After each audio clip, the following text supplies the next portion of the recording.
Hello everyone, welcome back to online study. आज हम लोग का बिहार एसएससी सीजीएल मेंस का मैथ के क्लास D3 है और उम्मीद है कि इससे पहले कि आपने बाकी के दो पार्ट्स को ज़रूर देखा होगा, जिसमें काफ़ी अच्छे अच्छे क्वेश्चंस हम यहाँ पे आपके साथ डिस्कस कर रहे हैं और उसका जो बेस्ट सॉल्यूशन होना चाहिए वो मैं आपको प्रोवाइड करा रहा हूँ। ठीक है, तो इस वीडियो के साथ एंड तक बने रहिए और आज हम इस वीडियो में कुछ क्वेश्चंस थोड़ा सा बढ़ा करके लाए हुए हैं, तो ज़्यादा समय ना लें, चलिए वीडियो को शुरू करते हैं। तो सबसे पहला प्रश्न आपकी स्क्रीन पे, आप इसको पढ़िए और सॉल्व करने की कोशिश करिए कि क्या आप इस क्वेश्चन को कर सकते हैं कि नहीं कर सकते हैं। अगर करते हैं तो कैसे करते हैं वो भी आपको यहाँ पे सीखना है। देखिए क्या कह रहा है, क्वेश्चन को ध्यान से पढ़िए कि एक पंप 51 मिनट में एक टंकी के पानी को, यहाँ पे चीजों को ध्यान दीजिए, 51 मिनट में एक पानी की टंकी को भर सकता है। टंकी में रिसाव होने के कारण टंकी को भरने में एक सही 1/12 लग जाते हैं। यहाँ पे घंटा होगा, घंटे लग जाते हैं। तो रिसाव टंकी से सारा पानी कितने समय में निकाल सकता है। देखिए इस क्वेश्चन में कुछ नहीं है, बस थोड़ा सा यहाँ पे आपको ये देख करके टेढ़ा इसको लगेगा कि यार अब इसको कैसे करेंगे, थोड़ा सा लेंथी टाइप का लगेगा, लेकिन आसानी से कर सकते हैं। मान लीजिए कि एक टंकी ए है, 51 मिनट में इसको भरता है। ठीक है, अगर हम मान लेते हैं कि अगर रिसाव के कारण अगर दोनों मिलकर के काम कर रहे होंगे, अगर एक भर रहा है तो रिसाव के कारण निकल रहा होगा, तो एक सही 5/12, ये 1 घंटा मतलब कि 1 घंटा 5/12 इस तरह से लिखा गया। तो हम इसको क्या करते हैं, मिनट में चेंज कर देते हैं। तो 12×5 = 60 यानी 1 घंटा 25 मिनट हो जाएगा। तो टोटल अगर हम मिनट में देखें तो कितना, आप कहेंगे कि 60 और 25 85 मिनट। अब आपको ये चीज पता है कि अगर हम यहाँ पे ए अगर 51 मिनट है और ए और बी दोनों मिल करके उसको 85 मिनट में करते हैं, तो दोनों का एलसीएम ले लेते हैं। दोनों का एलसीएम कितना हो जाएगा, 51 और 85 का एलसीएम आप कहेंगे कि 255 हो जाएगा। 255 तो इसकी इफिशियंसी कितनी निकल जाएगी, ए की इफिशियंसी आप यहाँ पे देखेंगे तो 51 25 हो जाएगा और 85 दिया हो जाएगा। ठीक है, ये इनकी इफिशियंसी हो गई। तो हम यहाँ पे ये कर सकते हैं, क्वेश्चन में पूछा है कि टंकी से सारा पानी कितने समय में निकल जाएगा। तो कितने समय निकल जाएगा, अगर हम यहाँ पे बी को सिर्फ पूछा जा रहा है तो बी यहाँ पे हम क्या कर सकते हैं कि 285 वही डिफरेंस कितना है, 2 का डिफरेंस है, तो ये कितना हो गया, आप यहाँ पे कहेंगे 127 सही 1/2। अब जा करके हुआ तो 127 को अगर हम यहाँ पे तोड़े 120 + 7 + 1/2 का मतलब 30 मिनट हम कर सकते हैं, 30 सेकंड हो जाएगा 1 मिनट। ये तो आपका मिनट में हो गया, ये घंटा सॉरी देखिए ये टोटल मतलब कि टोटल अगर 120 मिनट है तो ये 2 घंटा हो जाएगा। उसके बाद 7 मिनट इधर हो गया और ये 30 सेकंड हो जाएगा। तो टोटल मिलाकर के कितना समय लगा, 2 घंटे 7 मिनट 30 सेकंड का समय लगेगा, जो कि ऑप्शन हम यहाँ पे सी पे जा सकते थे। तो बस इसको तोड़ना था यहाँ पे और लास्ट में जो ये फॉर्मेट आएगा इसको तोड़ना आपको आना चाहिए। उसके बाद इस क्वेश्चन में कुछ नहीं था, आप आसानी से कर सकते थे। ठीक है, चलिए सेकेंड क्वेश्चन से ट्राई करिए। अगला प्रश्न देखिए क्या कह रहा है। अगला प्रश्न कि यदि एक निश्चित धनराशि पर 8% वार्षिक दर से 3 वर्षों के लिए साधारण ब्याज 4,000 रुपए पर 10% वार्षिक दर से 2 वर्षों के लिए चक्रवृद्धि ब्याज का आधा है। क्वेश्चन काफी अच्छा, ध्यान से समझेगा। सबसे पहले तो वीडियो को कर दीजिए आप लाइक और चैनल को कर लीजिए सब्सक्राइब अगर आपने नहीं किया है तो, और सभी क्वेश्चंस को आप सबसे पहले खुद से सॉल्व करने की कोशिश करिए कि आप इसको कैसे करते हैं। देखिए यहाँ पे कह रहा है एक निश्चित धनराशि 8% वार्षिक, तो 3 वर्षों के लिए साधारण ब्याज। तो हम ये मान लेते हैं कि हमारे पास जो धन है वो नहीं पता है, पी नहीं पता है और पी हमें नहीं पता है, तो पी 3 वर्ष और ये कितना 8% रेट के साथ काम कर रहे हैं। ये जो चीज है, आगे जो प्रश्न कह रहा है साधारण ब्याज 4,000 रुपए पर, ध्यान से समझिएगा 4,000 रुपए पर जो मैंने आपको क्या बताया था कि जब 2 वर्ष का अगर हमें चक्रवृद्धि ब्याज निकालना है तो डायरेक्ट हम निकाल सकते हैं। ये मैंने आपको कॉन्सेप्ट बताया है चैप्टर वाइज मैथ में। अब चैप्टर वाइज मैथ के बारे में आपको थोड़ा सा जानकारी देता हूँ। जो लोग बिहार एसएससी सीजीएल का जो हमारा मेंस का बैच है एप्लीकेशंस पे, अगर आपने उसको नहीं लिया है तो आप जा करके ले सकते हैं। 199 उसका प्राइस रखा गया है, तो अभी भी आपके पास मौका है, आप जा करके ले सकते हैं। और इस पूरे 199 के कोर्स में आपको सब कुछ मिल जाएगा। मैथ्स आपको चैप्टर वाइज पढ़ाया गया, तो आप वहाँ पे मैथ्स जा करके पढ़ सकते हैं। तो फिलहाल देखिए मैं आपको 2 वर्ष रहने पर चक्रवृद्धि ब्याज कैसे निकालते हैं 2 वर्ष के लिए। तो सिंपल सा आपका 4,000 रुपये जो है पी रखिए और रेट कितना है 10%। तो 10% को हम क्या लिखते हैं, अगर आप उस वीडियो को देखेंगे हमारे चैप्टर वाइज में जाकर के कंपाउंड इंटरेस्ट, तो वहाँ पे समझ में आएगा 10% को 21% लिखा जाता है, बटे में 100। ठीक है, डबल जीरो से डबल जीरो खत्म, 21 चौका 84, 21 चौका 84, ये चीज़ ध्यान समझिएगा, 21 चौका 84 तो हो गया, एक जीरो बैठा है।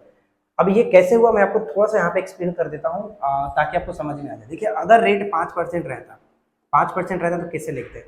सबसे पहले तो 5 को 2 से गुना कर दीजिए 10 और 5 का स्क्वायर करके 2 अंक के बाद पॉइंट बैठाए, ये हो जाता रेट। अगर 10% रहता तो देखिए, अगर मैं इसको फिर से बता दूँ, अगर 8% रहता तो क्या करते, वही लगाएंगे, जैसे 5 को पहले 2 से गुना किया तो 8 दूनी की 16 करेंगे और 8 का स्क्वायर 64, ये हो जाएगा रेट। यहाँ पे अगर 10% की जगह पे 5% या फिर 8% रहता तो हम इस रेट पे काम करते हैं। सेम यहाँ पर भी 10% के साथ वही भी होता है। देखिए 10% है तो 10 का अगर मैं गुना करूंगा 2 से तो 10 दूना 20 और 10 का स्क्वायर 100 हो जाता है। अगर पॉइंट के बाद 3 अंक होता है तो इसके पहले हम यहाँ पे 1 ला देते हैं, यानी 21%, इस तरह से मैंने यहाँ पे रखा है। तो आई होप कि ये चीज़ आपको समझ में आ गया होगा कैसे यहाँ पे करना है। ठीक है, चलिए अब यहाँ पे जो प्रश्न कह रहा था कि जो साधारण ब्याज है वो चक्रवृद्धि ब्याज का आधा है। जब आधा है कहने का मतलब यहाँ पर हम क्या कर सकते हैं, 420 हो जाएगा, 840 जो है ये 420 हो जाएगा। अब इसको हम सॉल्व करने की कोशिश करते हैं। तो 14 या 42 तो ये आपका कट जाएगा 140। ठीक है, अब अगर हम 4 से कटाए तो 4 दूनी 8, 25 चौका 100 और ये आपका हो जाएगा 70। तो 25 सत्ते कितना होता है, 25 सत्ते आप कहेंगे 175। तो 25 सत्ते 175, ऑप्शन बी आप देख सकते हैं यहाँ पे सही आंसर बन जाएगा। तो ये क्वेश्चंस में कुछ नहीं था, बस थोड़ा सा आगे आपको पढ़ना था और अच्छे से समझ करके। देखिए इसको आप बेसिक जो फॉर्मूला होता है उस फॉर्मूले पे भी निकाल सकते हैं, लेकिन थोड़ा सा टाइम लगेगा, लेकिन वो तो आप चीज़ जानते ही हैं, लेकिन हम कोशिश करते हैं थोड़ा सा आपको अलग तरीके से बता करके आप इसको सॉल्व करो। चलिए फिलहाल हम बढ़ते हैं अगले प्रश्न पे। क्वेश्चन नंबर 3 क्या कह रहा है, ए और बी ने एक व्यापार क्रमशः 1 लाख रुपए और 1.5 लाख रुपए के निवेश से शुरू किया। 24,000 रुपए के कुल लाभ में से प्रत्येक का हिस्सा कितना है? तो प्रत्येक का हिस्सा आपको बताना है। तो देखिए हम यहाँ पे क्या करते हैं, 4 जीरो से 4 जीरो तो हम यहीं पे घटा देते हैं, कैंसिल आउट कर देते हैं, और अगर इसको कटा दूंगा तो कितना हो जाएगा, अगर 5 से तो 5 दूनी की 10, 5 तिहाई 15, यानी हमारा जो रेशियो है वो 2:3 के अनुपात में वो मान के चलिए कि निवेश करते हैं। ठीक है, 1 लाख और 1.5 लाख से हमें कोई मतलब नहीं है, हमारे पास जो रेशियो है वो 2:3 के अनुपात में है।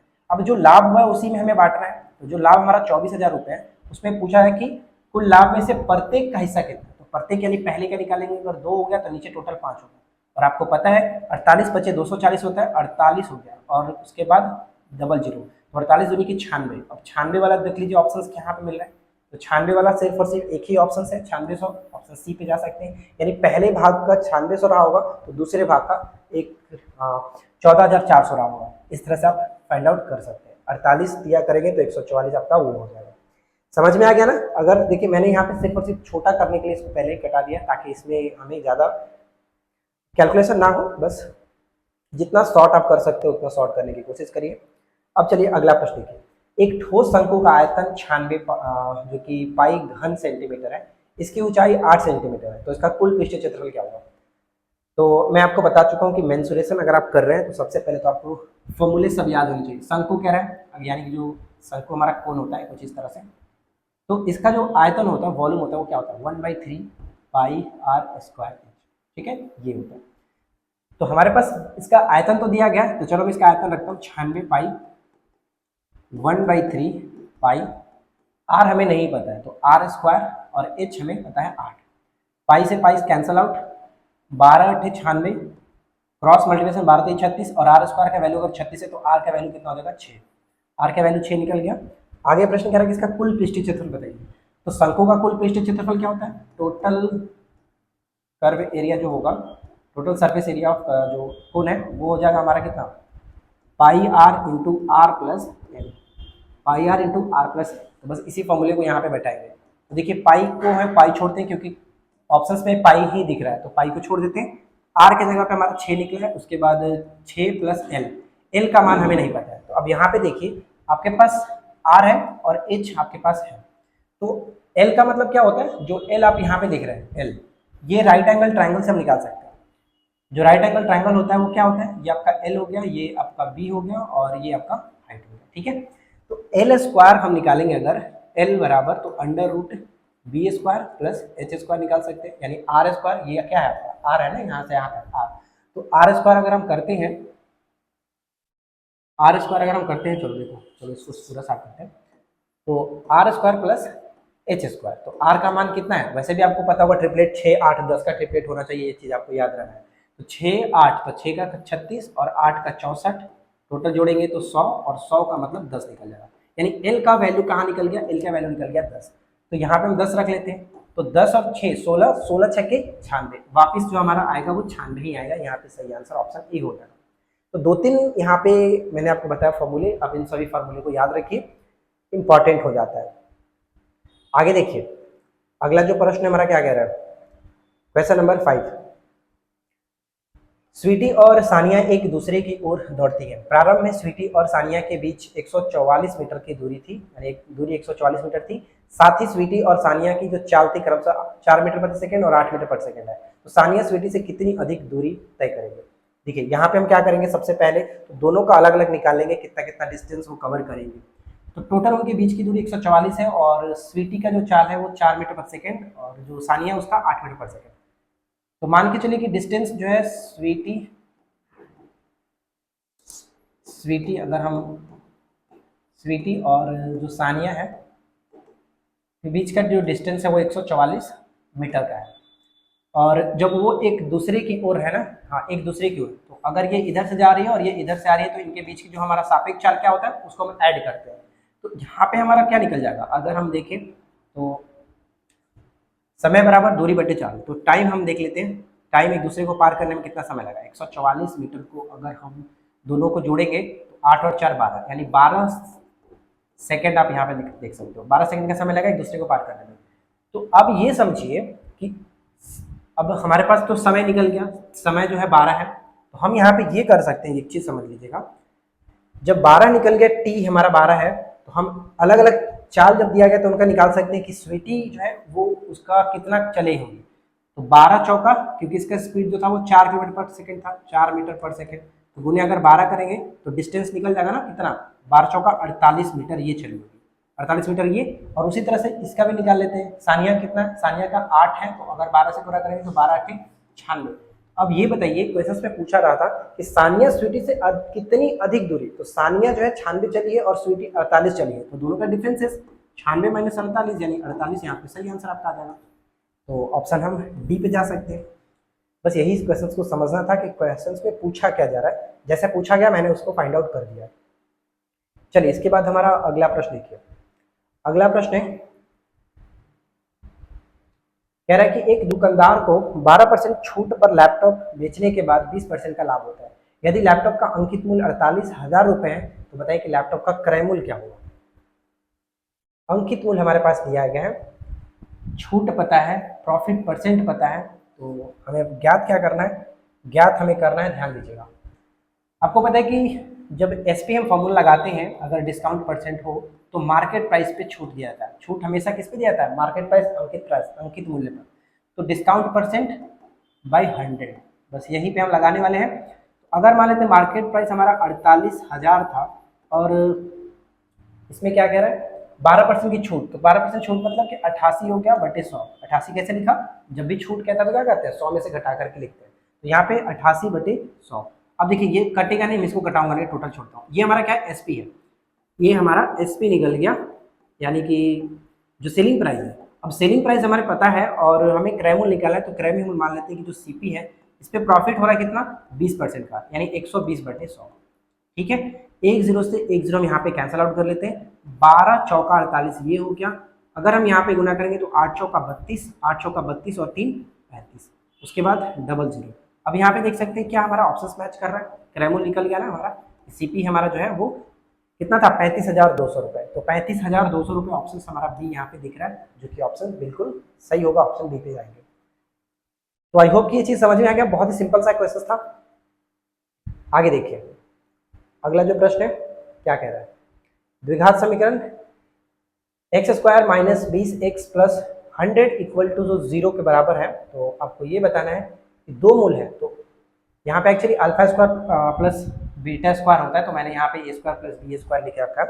तो अब आपको ये बताना है कि क्या होगा, का मान ज्ञात करिए। तो देखिए दो मूल है, तो सबसे पहले तो हमें दोनों मूलों का योग और दोनों मूलों का गुणनफल निकालना होगा, क्योंकि इसको हम कब तोड़ सकते हैं, इसको अगर हम तोड़ेंगे तो अल्फा प्लस बीटा का स्क्वायर जो होगा, देखिए एक्चुअली हम इसको तोड़ेंगे alpha square plus beta square, तो हम इसको तोड़ेंगे तो अल्फा प्लस बीटा का स्क्वायर माइनस 2 अल्फा बीटा, ये निकलेगा। ठीक है, तो हमें सबसे पहले तो अल्फा प्लस बीटा पता होना चाहिए। तो अल्फा प्लस बीटा हम कैसे निकालेंगे? तो जो द्विघात समीकरण दिया गया वहां से निकाल सकते हैं। X square minus 20x plus 100 equal to 0। अब आपको बताया गया था कि अल्फा प्लस बीटा होता क्या है? माइनस बी बाई ए। तो माइनस बी बाई ए अगर हम करते हैं तो माइनस तो ऑलरेडी है, यानी ये आपका टोटल 20 हो जाएगा, और ए की जगह पे कुछ नहीं है तो 1 हो गया, यानी टोटल आपका 20 होगा, राइट। और अल्फा इंटू बीटा अगर हम देखें तो अल्फा इंटू जो बीटा है, माइनस नहीं है, अल्फा इंटू बीटा है, alpha into beta C by A होता है। तो सी कितना है? 100 है, ए कुछ नहीं है तो यानी 100 हो गया। अब बस हम यहाँ पे वैल्यू को पुट करते हैं। तो अल्फा प्लस बीटा की वैल्यू कितना निकला है? 20 निकला है, तो 20 का स्क्वायर कर लीजिए। और अल्फा इंटू बीटा का वैल्यू कितना निकला है? 100 निकला है, तो यहाँ पे मैं 100 कर लिया। तो ये टोटल हो गया 400 माइनस 200, टोटल कितना हो जाता है? 200। सही आंसर हो गया 200, ऑप्शन ए पे टिक करेंगे। तो बस इस तरह के प्रश्न में सबसे पहले तो ये चीज आपको पता होना चाहिए, याद रखना है कि अल्फा प्लस बीटा क्या होता है और अल्फा इंटू बीटा क्या होता है। ठीक है, याद रहेगा तो आप आसानी से कर सकते हैं। अगला देखिए, नेक्स्ट कह रहा है कि एक ट्रेन 144 किलोमीटर प्रति घंटे की गति से यात्रा करती है और 10 सेकंड में पोल को पार करती है। तो बताइए कि यदि पोल की लंबाई ट्रेन की लंबाई का 75% है तो ट्रेन द्वारा पुल को पार करने में लगने वाला समय ज्ञात करिए। बहुत ही अच्छा प्रश्न है, ध्यान से समझते हैं। मैंने आपको बताया है कि जब ट्रेन किसी पुल को, किसी नदी को, किसी प्लेटफॉर्म को पार करती है तो वहां पे ट्रेन की लंबाई के साथ साथ इन सभी की लंबाई को भी जोड़ा जाता है, यानी ट्रेन की लंबाई के साथ साथ पुल, नदी और जो प्लेटफॉर्म हो गए इन सभी को जोड़ते हैं। लेकिन अगर ट्रेन किसी खंबे को पार करती है जिसकी लंबाई अगर कुछ ना हो, जैसे कि अगर आदमी को पार करे और या फिर किसी पुल को पार करे, किसी खंबे को पार करे, तो वहां पे हम सिर्फ और सिर्फ ट्रेन की लंबाई को दूरी के रूप में देखते हैं। तो अब यहाँ पे ध्यान समझिए कि ट्रेन 144 किलोमीटर प्रति घंटे की गति से यात्रा करती है और 10 सेकंड में एक पोल को पार करती है। तो हम ये मान लेते हैं कि जो रेलगाड़ी होगा, जो रेलगाड़ी है इसकी लंबाई हमारा एल होगा। ठीक है, तो समय बराबर क्या होता है? समय बराबर जो दूरी है, दूरी बटे चाल। चाल ट्रेन का 144 किलोमीटर प्रति घंटा है, तो किलोमीटर प्रति घंटा को मीटर पर सेकंड में चेंज करेंगे क्योंकि हमारे पास समय जो है वो ऑलरेडी सेकंड में दिया गया है। तो 18 अट्ठे 44 है, यानी एल का जो वैल्यू निकलेगा वो कितना निकल गया? आप कहेंगे 8 पंजे 40, ये टोटल 400 हो गया, ये टोटल 400। ट्रेन की जो लंबाई है कितना हो गया? ट्रेन की लंबाई 400 है। अब आगे समझिए कि यदि पुल की लंबाई ट्रेन की लंबाई का, पुल की जो लंबाई है, पुल की लंबाई ट्रेन की लंबाई का 75% है, तो यहाँ पे ब्रिज जो है, ब्रिज हम मान लेते हैं कि ट्रेन पुल की लंबाई, ट्रेन की लंबाई का, ट्रेन की लंबाई कितना है? 400 और इसका 75%, 75 मतलब 3/4, तो ये कितना हो गया? 300। यानी पुल जो है वो 300 मीटर लंबा है। ये समझ में आ गया आपको? ये जो पुल है वो 300 मीटर है और ट्रेन जो था वो 400 है। अब आगे कह रहा है कि तो ट्रेन द्वारा पुल को पार करने में, तो मैंने आपको क्या बताया, जब पुल को पार करता है, किसी नदी को, किसी प्लेटफॉर्म को पार करता है, तो दोनों के हम डिस्टेंस को जोड़ते हैं। तो समय बराबर क्या होगा? दूरी, यानी दूरी 400 और 300, 700, 400 प्लस 300, 700, और बटे में कितना हो जाएगा? बटे में आप कहेंगे कि इसका जो चाल है वो, तो चाल तो पहले वाला ही है, उसी चाल से पार कर रहा है, लेकिन हम इस चाल को क्या करेंगे? कन्वर्ट करेंगे मीटर पर सेकेंड में, जैसे कि ऊपर हमने किया था। 18 अट्ठे 44, ठीक है, 18 अट्ठे 44। अब इसको देखिए सॉल्व करते हैं, तो टी बराबर क्या हो जाएगा? तो ये हो गया आपका 700 गुने 1/8 1 0 से 1 0 खत्म, 70/4, 70/4 ऑप्शन सभी तो नहीं दिख रहा है, तो इसको हम यहाँ पे 35/2 करते हैं। तो 35/2 का मतलब 17.5 सेकेंड, 17.5 सेकेंड ऑप्शन आप यहाँ पे देख सकते हो। सी बिल्कुल सही तरीके से मैच कर रहा है। समझ में आ गया? बहुत ही अच्छा क्वेश्चन था, थोड़ा सा समझना था, और इसी तरह के प्रश्न भी आपको देखने को मिलेगा, ताकि 1 से 2 प्रश्न, मतलब कि एक ही प्रश्न से 2-3 सवाल आपको थोड़ा सा लगाना है, राइट। तो सबसे पहले तो ट्रेन की लंबाई हमने देख रखा, और ट्रेन की लंबाई से हमने निकाला कि इसकी लंबाई है कितना, और जब ट्रेन की लंबाई निकल गया तो क्वेश्चन में बोल रहा था कि पुल की जो लंबाई है वो ट्रेन की लंबाई का 75% है। तो बस मैंने यहाँ पे इसको सॉल्व किया और राइट आंसर आपके सामने है। आगे देखिए, अगला जो प्रश्न हमारा है क्वेश्चन नंबर 9। क्या कह रहा है कि दो संख्याओं का एलसीएम उसके एचसीएफ का 12 गुना है। चलिए ये भी अच्छा सवाल है, इसको भी करते हैं। तो हम मान लेते हैं कि एचसीएफ जो हमारा है वो x था, एलसीएम कह रहा है कि एचसीएफ का 12 गुना है, तो चलो ये हमने 12x मान लिया। और एलसीएम का योग, यानी एचसीएफ और एलसीएम का योग 403, दोनों को अगर हम जोड़ लेते हैं तो कितना हो जाएगा? आप कहेंगे कि 13x बराबर जो है वो 403 है। तो x का वैल्यू कितना निकल जाएगा? 13 तिया 39, 13 एकम 13, यानी x का वैल्यू 31 हो गया। यदि एक संख्या 124 है, तो आपको ये पता है कि पहली संख्या गुने दूसरी संख्या बराबर HCF गुने LCM। ये बचपन से आप पढ़ते आ रहे हैं, इसमें ज़्यादा कुछ नया नहीं है। तो पहली संख्या तो 124 दी गई है, दूसरी संख्या हमें फाइंड आउट करना है, x मान लेते हैं, और HCF तो हमारे पास HCF कितना था, HCF हमने माना है ऊपर में x और LCM हमने माना है। चलो अब यहाँ पे ध्यान से समझिएगा, HCF की जगह पे हम क्या रख सकते हैं, x का वैल्यू हमने निकाला 31 और LCM 12 गुना था तो 12 गुने 31, ठीक है। अब इसको कटाते हैं तो कितना बार में कटेगा, ये आप देखिए 4 बार में कट जाएगा, 4 तिहाई 12, यहाँ से 3 बार में कट जाएगा, यानी x का जो मान है वो कितना निकल जाएगा, x का मान आप कहेंगे 31 तिया 93, ये बिल्कुल सही है, 31 तिया 93। तो ऑप्शन डी पे जा सकते हैं, 31 तिया 93। समझ में आना कैसे कैसे कटाया गया, 31 से मैंने कैंसिल आउट किया यहाँ पे 4 बार में, और इस 4 से मैंने घटाया इस 4 से 12 को 3 बार में, और बाकी 31 गुने 3 93। ऑप्शन डी पे जा सकते हैं। चलिए इसके बाद अगला सवाल, नेक्स्ट सवाल क्या कह रहा है कि एक वर्गाकार टाइल्स की भुजा 8 सेंटीमीटर, ध्यान दीजिएगा यहाँ पे यूनिट देखिए 8 सेंटीमीटर है, तथा 12 मीटर लंबे, मीटर में है 12 मीटर लंबे और 5 मीटर चौड़े फर्श के लिए कितने टाइल्सों की आवश्यकता होगी। कैसे करेंगे, ध्यान दीजिए कि जो वर्गाकार हमारा फर्श है, मतलब ये फर्श वर्गाकार नहीं आयताकार है क्योंकि लंबाई चौड़ाई अलग है, तो ये आयताकार फर्श है। तो सबसे पहले तो फर्श को हम लोग सेंटीमीटर में चेंज कर लेते हैं, 12 मीटर जो है इसको हम सेंटीमीटर में करेंगे तो ये हो जाएगा, और क्षेत्रफल निकाल लेते हैं एक्चुअली, तो क्षेत्रफल ये आपका हो गया 500 सेंटीमीटर, ठीक है, 5 मीटर मतलब 500 सेंटीमीटर। और इसी में क्या करना है कि वर्गाकार टाइल्स है ना, तो टाइल्स को हमको क्षेत्रफल के रूप में इसको लगाना पड़ता है, तो लंबाई गुने चौड़ाई यानी 8 गुने 8 भुजा है तो 8 गुने 8 हो जाएगा। बस अब इसी को सॉल्व करना है, तो देखिए हम इसको सॉल्व करते हैं, 4 से अगर कटाते हैं 4 दूनी के 8, 25 चौका 100 हो जाएगा। चलो इसको हम थोड़ा सा पेन चेंज कर लेते ताकि आपको कटाने में समझ में आए।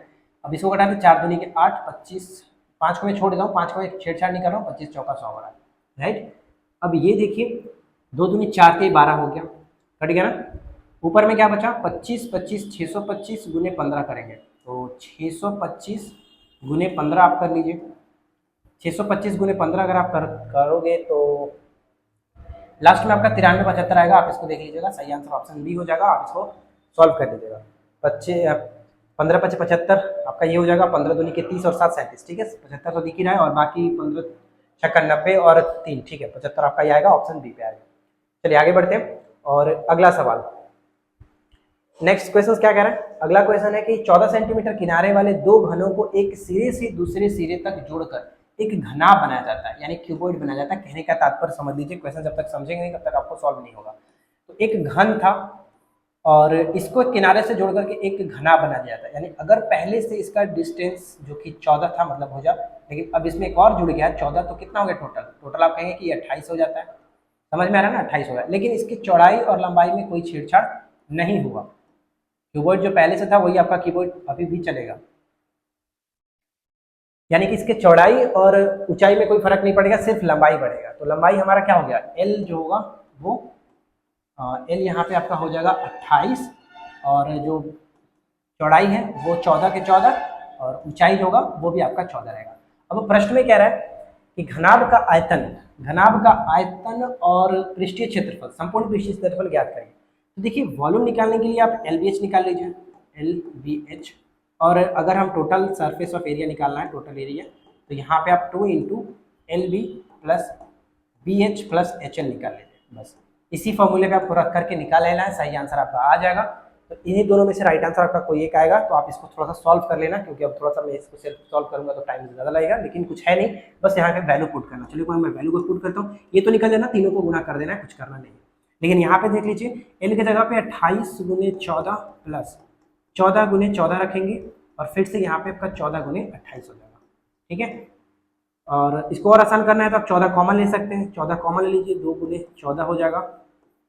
इसके बाद यहाँ पे 28 + 14 + ये आपका 28, कुछ इस तरह से। अब इसको सॉल्व कर लीजिएगा, राइट आंसर आपका निकल जाएगा।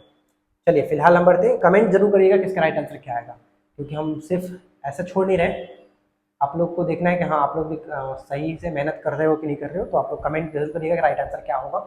एक स्कूल के कुल विद्यार्थियों का 4/7 भाग लड़कियां हैं, यानी जो गर्ल्स हैं, गर्ल्स कितनी है 4/7 भाग, यानी बॉयज कितने हो गए, बॉयज निकल गए 3/7, ठीक है, बॉयज निकल गए 3/7। यदि लड़कियों की संख्या, ध्यान दीजिएगा, यदि लड़कियों की संख्या लड़कों की संख्या से 211 अधिक है, यानी इन दोनों का अंतर देखना है, यानी 1/7 अंतर करोगे तो ये 4/7 में से 3/7 अंतर 1/7 जो है वो किसके बराबर है, तो आप कहेंगे 211 के बराबर है। यानी टोटल अगर हम देखें, टोटल अगर मान लेते हैं कि चलो x है, टोटल x है, तो कितना हो जाएगा 211 गुने 7, ये टोटल स्टूडेंट्स हो गए। तब स्कूल में लड़कों की संख्या बताना है, तो लड़कों की संख्या 3/7 कर लीजिए, 3/7 ये टोटल था, टोटल का बॉयज 3/7 है, 3/7, 7 से 7 खत्म, और ये आपका हो जाएगा कितना 633, 633 ऑप्शन आप देख सकते हैं डी में मिल रहा है 633।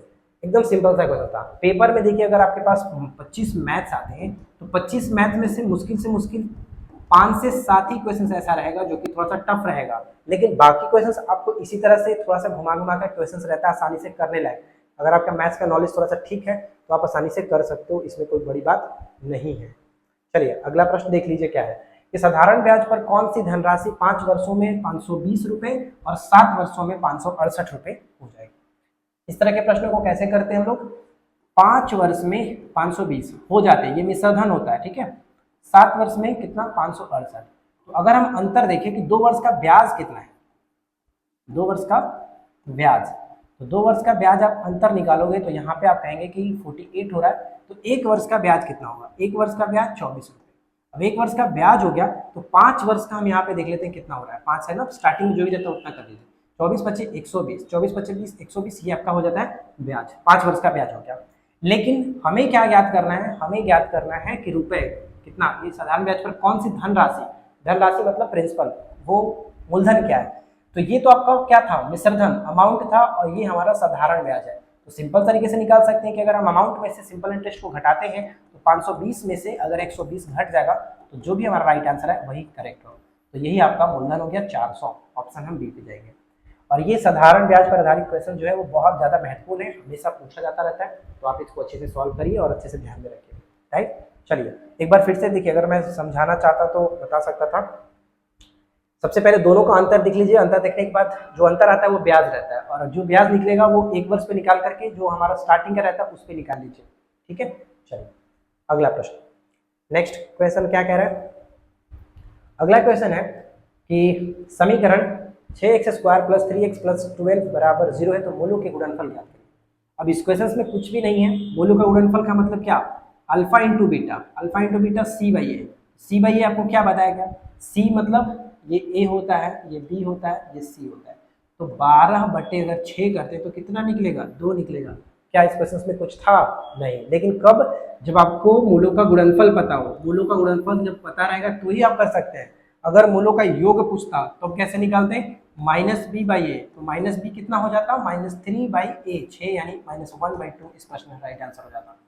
लेकिन क्वेश्चन में पूछा गया था मूलों का गुणनफल, तो अल्फा इंटू बीटा c/a करके निकाल सकते हैं, ठीक है। चलिए आगे देखते हैं।